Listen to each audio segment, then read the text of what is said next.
What's up muli sa atin mga kompre, no? So meron tayong cleaning at samahan nyo kami ni Jmar Hoson at tayo magki-cleaning ng split type at window type. So ang mga unit nila is inabot na ng 1 taon. So napakamot na si Sir dahil ang aircon niya ay napakahina ng magbuga. So kung nakikita nyo naman, ang kanyang unit is talagang kulay brown na. So after namin ma-cleaning yan, ayan, kulay blue pala siya.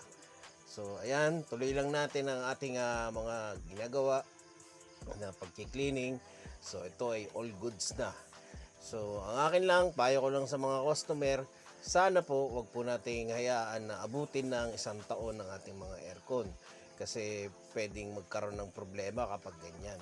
So dapat po every 6 months po ang cleaning ng ating mga aircon para maganda po ang kanyang pagdi-deliver o pagbibigay ng lamig at hindi po siya hirap. At makakatipid din po kayo sa kuryente. Kung nakikita nyo naman, inverter na window type ito. So grabe, kumapit na talaga yung dumi.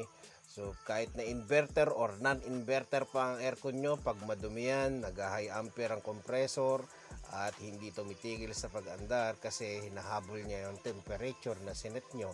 At pag marumi ang aircon nyo, hindi nyo napapansin, siniset nyo na sa mas mababang temperature ang kanyang settings. Muli, maraming salamat. Ito po ang inyong kakompre, Hanliman.